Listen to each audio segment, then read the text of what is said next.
Marcus Webb was having what professionals in the cargo hauling business would call a monumentally terrible week. First, his navigation system had decided to update itself mid-jump, which was about as helpful as a screen door on a spaceship. Second, the update had crashed. Third, he'd somehow ended up in orbit around Krell 7, a planet that wasn't even supposed to exist according to his star charts, but very much existed according to the proximity alarms that were currently screaming at him. And fourth, he'd crashed.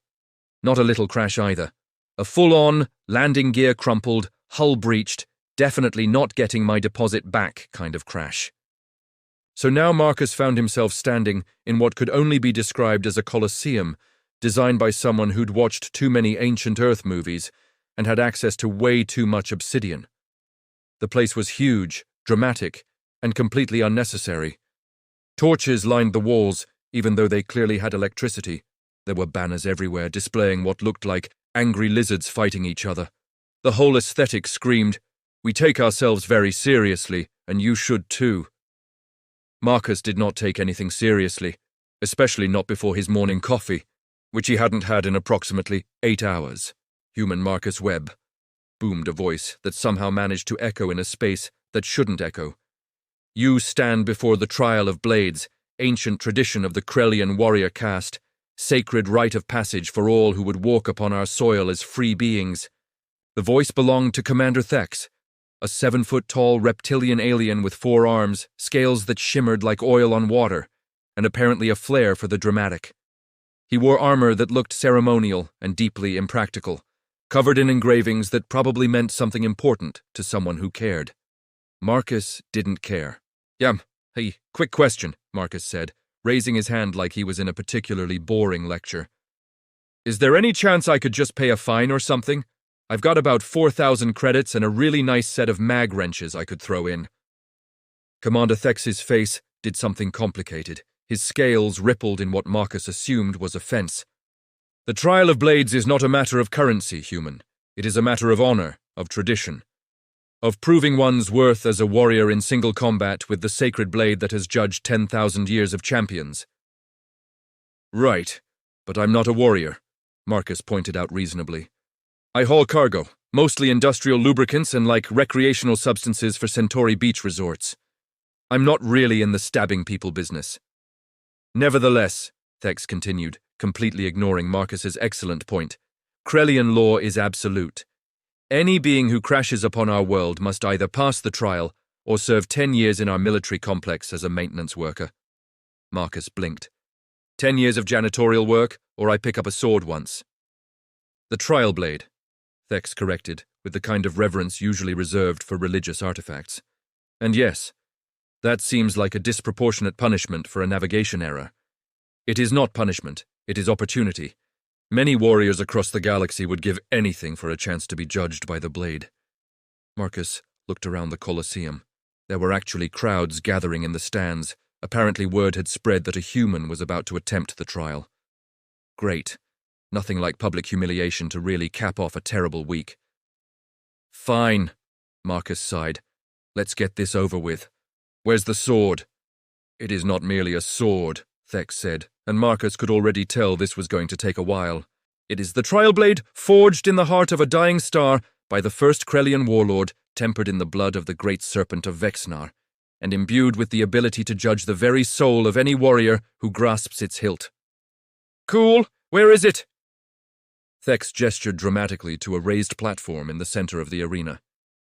On it, mounted on a pedestal that was somehow lit by a beam of light that had no visible source, was a sword. It looked fine. Like a sword. Bladed end, pointy bit, handle for holding. Marcus had seen swords before. This one seemed slightly glowy, but honestly, that could have just been the dramatic lighting.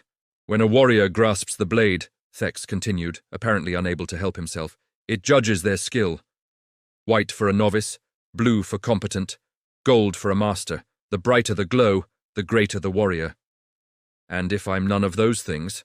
Marcus asked. Thex looked confused. "The blade always judges. It is absolute, infallible. In 10,000 years, it has never failed to measure a warrior's worth." Marcus had a bad feeling about this. Before Marcus could make his way to the platform, and presumably fail whatever test this was, two more Krellians approached.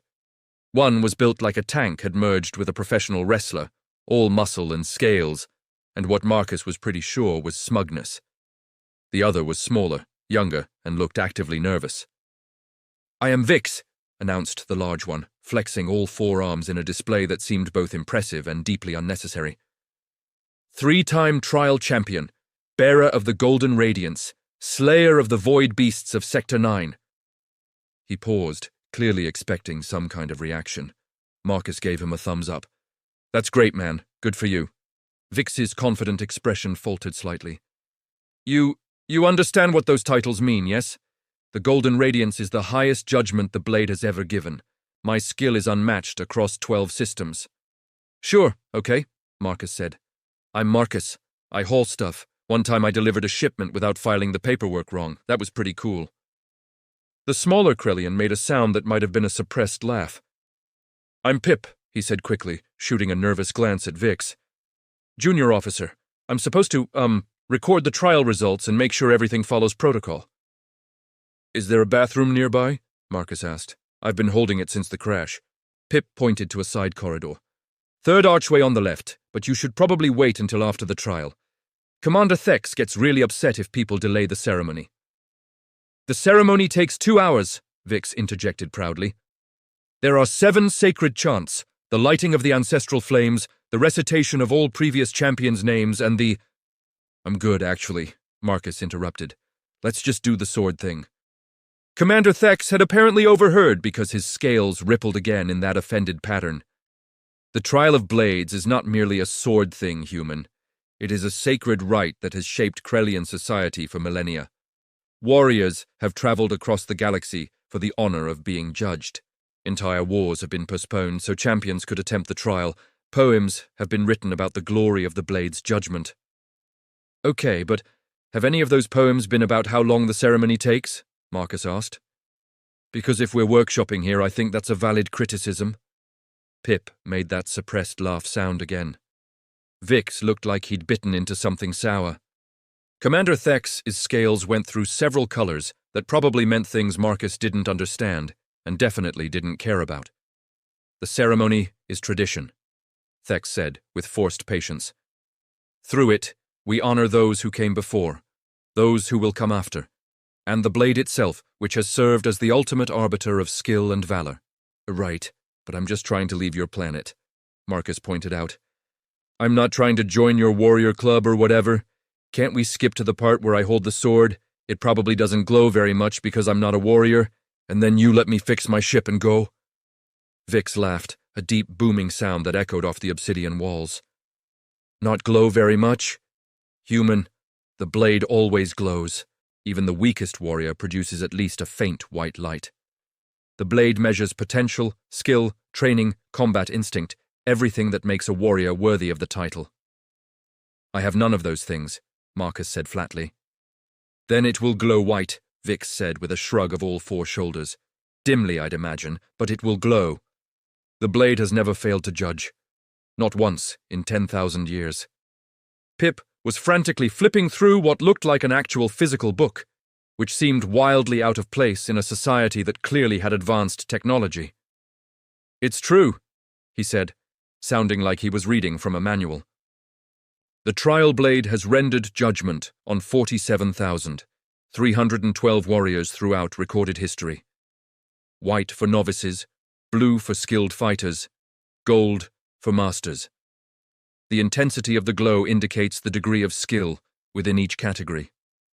"Has it ever not glowed at all?" Marcus asked, more out of curiosity than any real concern. Pip, Vix, and Commander Thex all looked at each other. It was the kind of look people share when someone has asked a question so absurd that they are not sure if it's a joke. "No," Pip said finally. "The blade going dark isn't. That's not a thing that happens. The blade measures warrior skill. If someone is holding it, it measures them. That's what it does. That's its entire purpose." "The only way the blade wouldn't glow," Vix added, with the tone of someone explaining something very simple to someone very stupid, "would be if it was broken, or if the person holding it was so completely devoid of any warrior qualities that they didn't even register as a living being to the blade's judgment." And the blade can't be broken, Commander Thex added. It was forged by the first warlord using techniques lost to time. It has survived planetary bombardments, temporal anomalies, and even the corruption wars of the Third Age. It is, by definition, indestructible. Marcus had a worse feeling about this than before. Okay, so worst-case scenario, he said slowly. It glows white and dim. You all have a good laugh about the pathetic human, and then I can leave? Essentially, yes, Pip confirmed, though he looked apologetic about it. Great. Let's do it. The crowds in the stands had grown larger. Apparently, watching a human fail a warrior trial was peak entertainment on Krell 7. Marcus could see various aliens placing what were probably bets. None of them seemed to be betting on him doing well, which was fair. Commander Thex launched into what was clearly a prepared speech about the history of the blade, the significance of the trial, and the honor of being judged. Marcus stopped listening after the first minute. By the time Thex got to describing the metallurgical properties of star-forged steel, Marcus was mentally reviewing his cargo manifest and wondering if his insurance covered crashes caused by software updates. Finally, mercifully, the speech ended. "Approach the blade, Marcus Webb of Earth," Commander Thex intoned, "and be judged." Marcus walked toward the platform. The crowd went silent. Vix crossed all four arms, clearly expecting to witness a disappointing but predictable result. Pip clutched his manual like a security blanket, and Marcus, cargo hauler extraordinaire, man who once spent 6 hours fixing a coolant leak with nothing but duct tape and determination, reached out and grabbed the sword. For about half a second, nothing happened. Then the sword went dark. Not dim, not a faint glow. Dark, like someone had turned off a light switch, like the concept of illumination had decided to take a vacation. The blade, which according to 10,000 years of history had never failed to glow, went completely, absolutely, utterly black. And then it got worse. The darkness started spreading. Up from the blade, across Marcus's hand, creeping up his arm like spilled ink flowing uphill. It moved slowly, deliberately, leaving a trail of absolute void in its wake. Where the darkness touched, Marcus's arm seemed to vanish into shadow, like it was being erased from reality 1 inch at a time. Marcus said, which was probably the most reasonable response to discovering your arm was being consumed by darkness. "Is this normal?" The screaming started immediately. "The blade!" someone shrieked from the stands. "The sacred blade!" "It's gone dark!" another voice yelled, stating the obvious with impressive panic. "This has never happened before!" a third contributed helpfully. Commander Thex's eyes went wide, his scales shifting through colors so fast it looked like a glitch in reality. He staggered backward, all 4 hands clutching at his chest. "Impossible," he whispered. Then, louder, "Impossible!" Then he fainted, hitting the arena floor with a crash that would have been funny if Marcus wasn't currently being absorbed by darkness. Vix, the undefeated champion who'd bragged about his golden radiance, backed away so fast he tripped over his own feet. "What did you do?" he shouted at Marcus. "What did you do?" "I grabbed the sword like you told me to," Marcus shouted back. The darkness had reached his elbow now. It didn't hurt exactly, but it felt wrong, like his arm was simultaneously there, and not there, existing in a state that human neurology wasn't equipped to process. Pip was frantically flipping through his manual, pages flying. "This isn't in the protocols," he muttered. "This isn't in any of the protocols. There's nothing about darkness. There's nothing about spreading. There's nothing about, oh no, oh no, oh no." Alarms started blaring. Not the normal kind of alarms either. These were ancient alarms, the kind that sounded like they'd been designed by people who wanted everyone to know that something had gone catastrophically wrong. Lights that Marcus hadn't even known were there began flashing red. Somewhere in the distance, a gong started ringing. "Should I let go?" Marcus asked, trying to sound calm while his arm disappeared into void. "Don't let go!" Pip screamed. "If you drop it now, the blade might—" He consulted the manual again. "Actually, I don't know what happens if you drop it. There's no section on what to do if the blade goes dark because the blade never goes dark." The darkness had reached Marcus's shoulder. He could still move his arm, could still feel his fingers wrapped around the blade's hilt. but visually, his entire right arm had vanished into shadow. It looked like someone had poorly edited him out of a photograph, leaving nothing but empty space where his limb should be. Commander Thex had regained consciousness at some point during the light show. He sat up, took one look at the blade, and immediately started hyperventilating. "What is happening?" he wheezed. "What is it doing?" "I think," Pip said slowly, still reading from his ancient manual, "I think the blade is trying to categorize him, but it can't, because he doesn't fit any of the categories it was designed to measure." "I told you I'm not a warrior," Marcus said, raising his voice to be heard over the humming. "I literally said that." "But everyone is something," Vix protested. He'd stood up now, moving closer despite his obvious fear. "Warrior, diplomat, merchant, scholar. Everyone has a role, a purpose that the blade can measure. Unless—" He paused, looking at Marcus with new understanding. "Unless you truly have no warrior's intent at all. No desire for combat, no drive to prove yourself, no need for glory or honor or recognition." "Yeah, that's what I've been saying," Marcus agreed. "I just want to deliver cargo and maybe have a sandwich." "The blade doesn't know what to do with that," Pip said, awe creeping into his voice. "In 10,000 years, every person who held it wanted to be judged. They wanted to prove they were warriors. They had ambition, pride, the desire to be measured and found worthy. But you—" "Don't care," Marcus finished. "Like at all. I genuinely do not care about any of this. I just want to fix my ship and leave." The blade's humming reached a fever pitch. The galaxy inside the metal spun faster, stars colliding and reforming, and then, suddenly, everything stopped. The colors vanished, the humming ceased. The alarms cut off mid-wail, plunging the arena into sudden, shocking silence. The blade had settled on a color. But it wasn't white, blue, or gold. It was purple. A deep, rich purple that seemed to contain depth, like looking into an abyss that somehow had stars at the bottom. The color shifted as Marcus moved, revealing glimpses of cosmos within the blade. Tiny constellations that formed and dissolved as he watched. "What does purple mean?" Marcus asked into the silence. Nobody answered. They were all staring at the blade, with expressions of shock, confusion, and, in Commander Thex's case, something that looked uncomfortably close to religious awakening. Pip's hands were shaking as he turned pages in the manual, flipping past the standard judgment descriptions, past the historical records, into sections that looked like they hadn't been read in centuries. "Here," he said finally, his voice barely above a whisper. "The unbound judgment. The blade shows this color to one who fights not for glory, honor, tradition, or pride, but purely for necessity. One who wields skill without ceremony, who achieves results without seeking recognition, who exists outside the warrior paradigm entirely." "That's a very fancy way of describing a guy who just wants to do his job," Marcus observed. "The last person judged unbound," Pip continued, reading faster now, "was the blade's creator, the first warlord.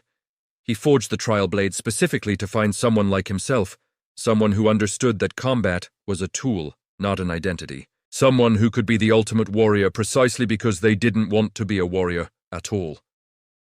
Commander Thex had fallen to his knees.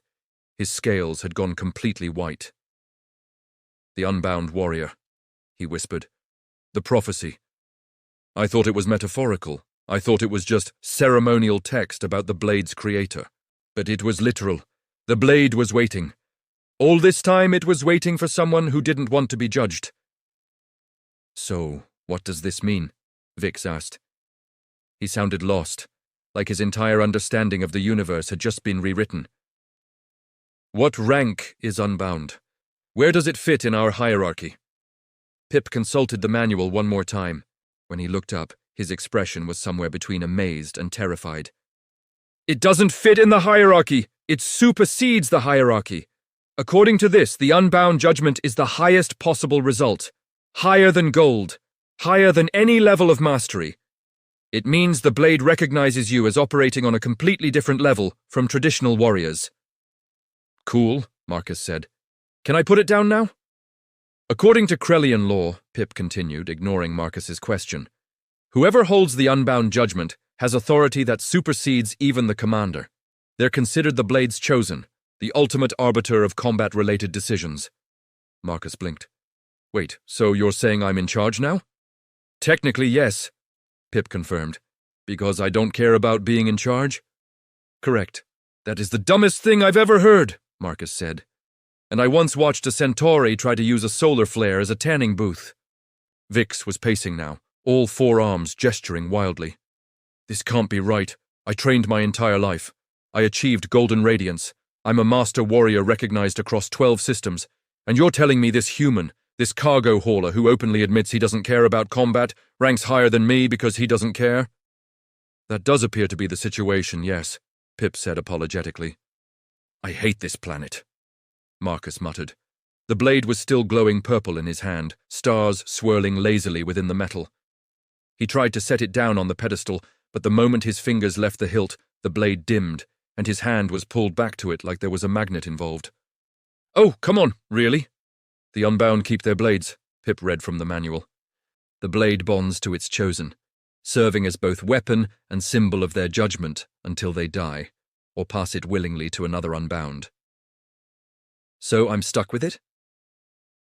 Essentially, yes. Marcus looked at the purple blade at the shocked faces of the aliens around him, at the crowds in the stands who had stopped panicking and were now bowing. At Commander Thex, who was still on his knees, looking like he'd seen his god, and at Vix, who appeared to be having a complete existential breakdown. This week just keeps getting better, Marcus said.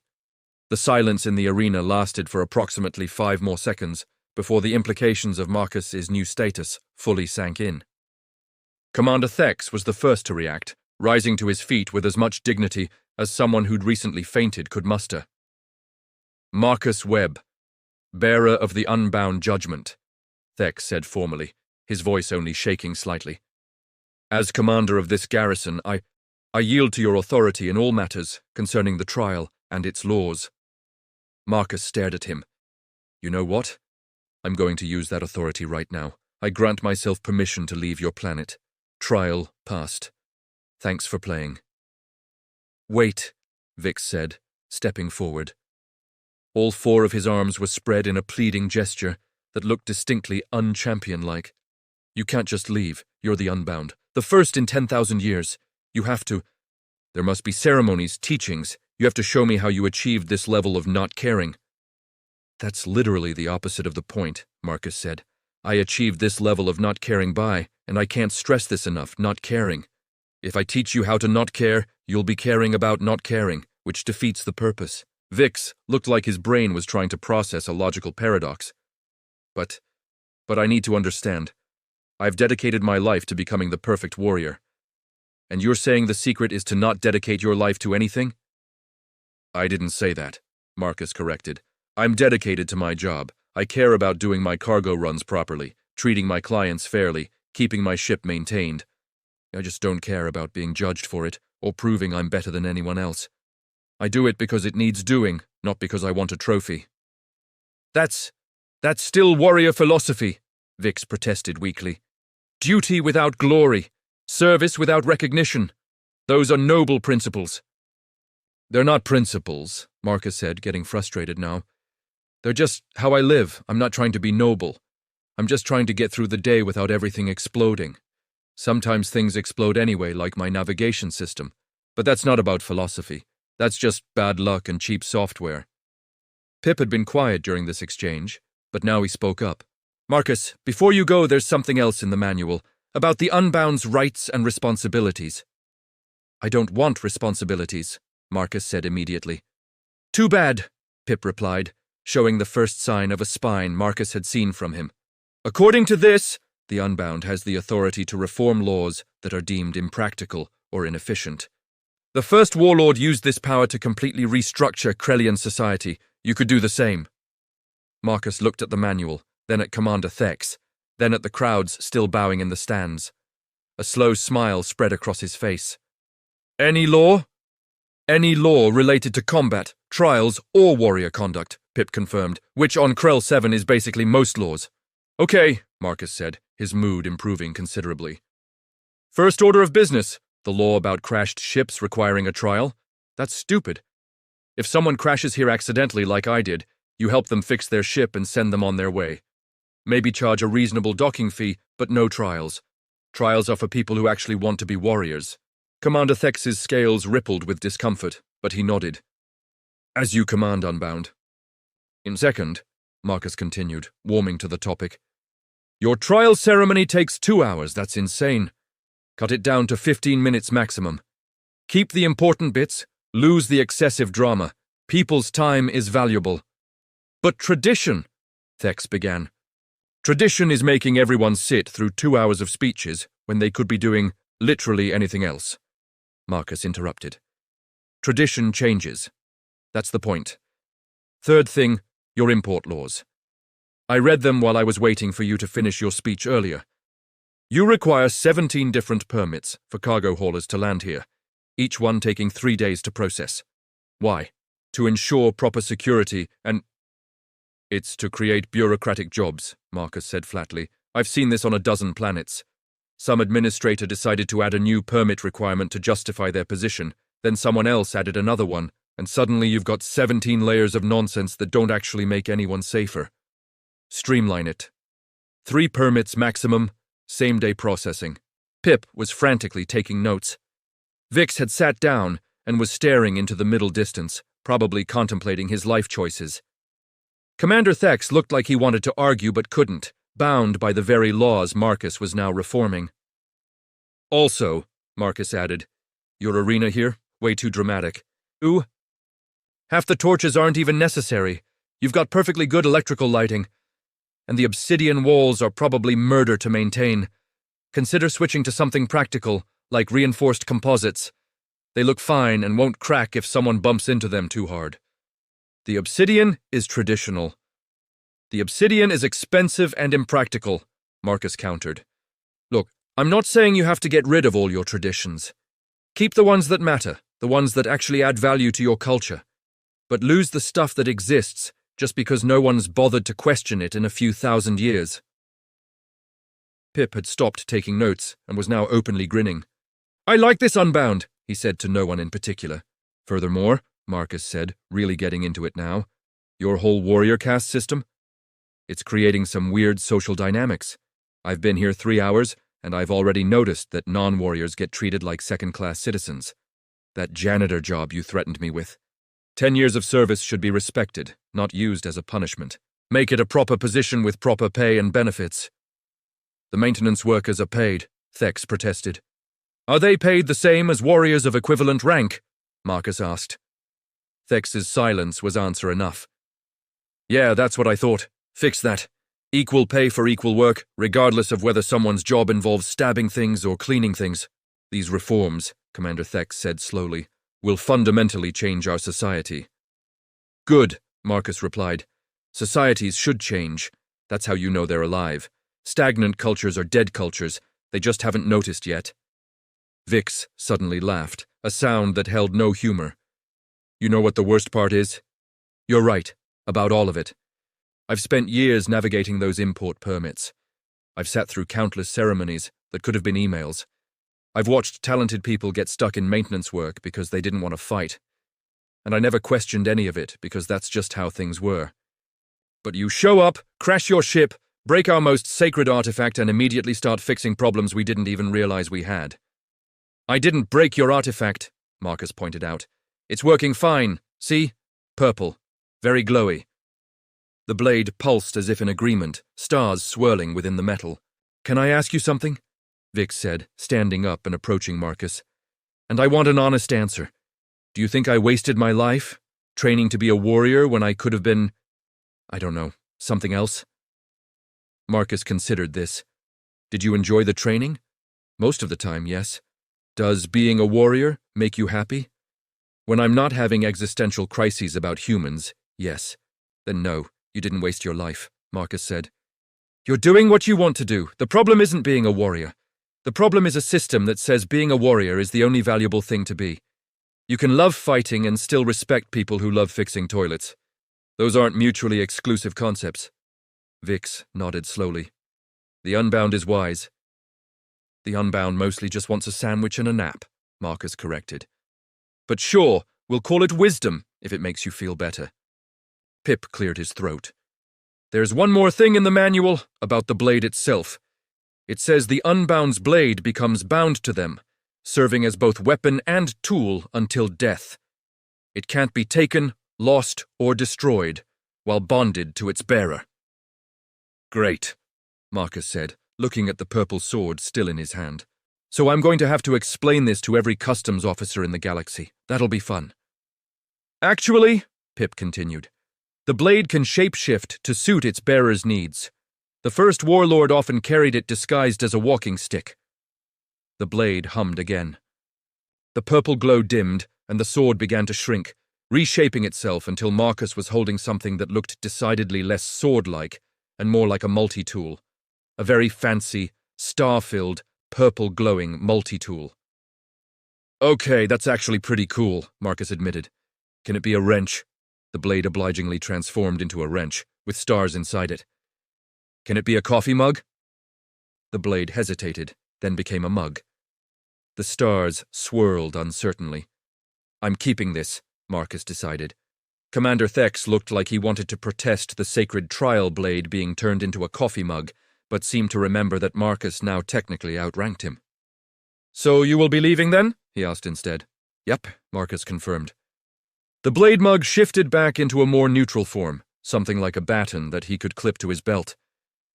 I've got a cargo delivery that's now 3 days late, a ship that needs repairs, and a strong desire to be literally anywhere else.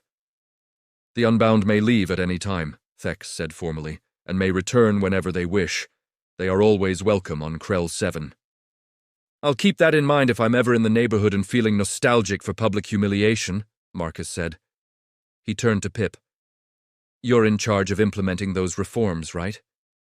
Pip straightened up, looking simultaneously terrified and excited. I'm just a junior officer. I don't have the authority to— You do now, Marcus interrupted. I'm promoting you. Commander Pip has a nice ring to it. But I'm not even a warrior, Pip protested. Perfect! Then you won't care about all the stupid warrior tradition stuff that needs to go. You'll just make things work properly. Marcus looked at Commander Thex. You're fine with this, right? Thex's scales did their complicated color-shifting thing again, but he nodded. The Unbound has spoken. Commander Pip it is. I also vote for this, Vix added. Pip's the only one who actually reads the manuals. He should have been in charge years ago. Pip looked like he might cry. Or faint. Or both. I'll do my best. That's all anyone can ask, Marcus said.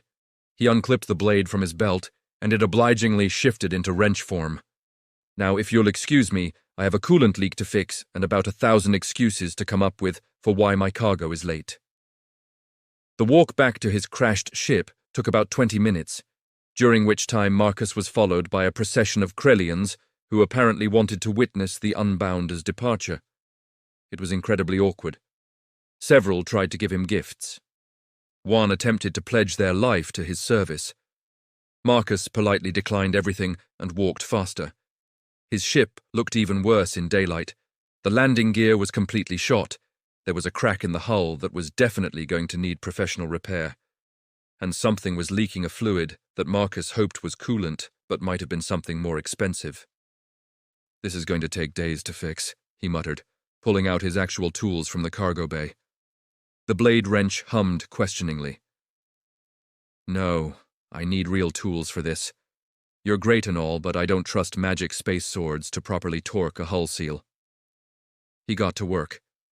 The crowd eventually got bored and dispersed, except for a few die-hard warrior culture enthusiasts who apparently wanted to watch the Unbound perform maintenance. Marcus ignored them.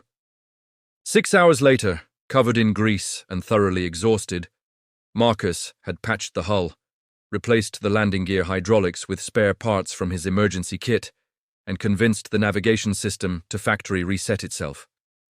The ship wasn't pretty, but it would fly. He was running pre-flight checks when his comm system beeped. Incoming call from an unknown frequency.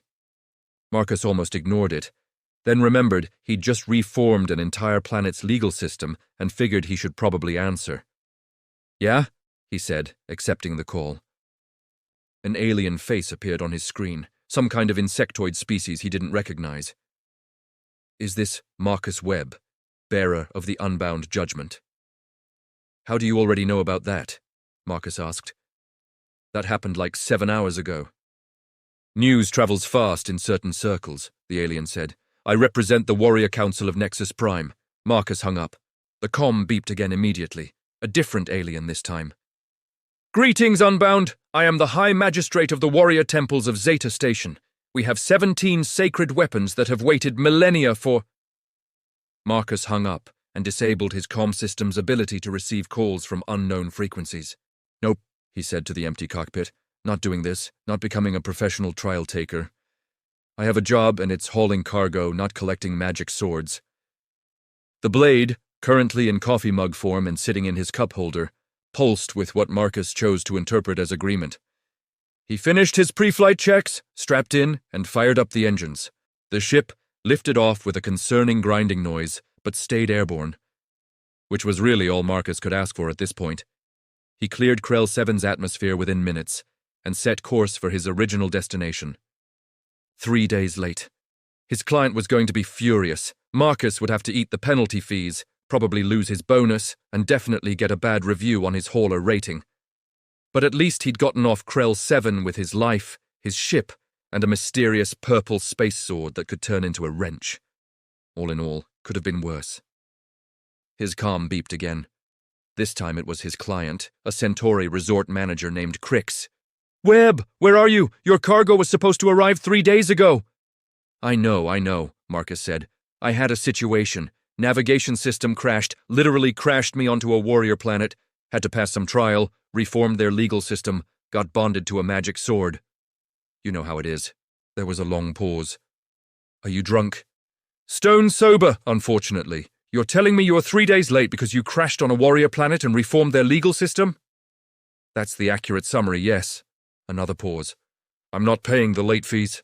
I didn't expect you to, Marcus sighed, but I kind of want to hear this story, like the full story, because it sounds insane. It was insane, Marcus confirmed. I'll tell you when I drop off your cargo, which should be in about 6 hours if nothing else decides to explode, crash, or judge me. Deal. Crix out. Marcus settled into his pilot's chair, the blade mug keeping his coffee warm with a gentle purple glow. His ship's systems were running at about 70% efficiency. His delivery schedule was shot. He had a magic sword he couldn't get rid of, even if he wanted to.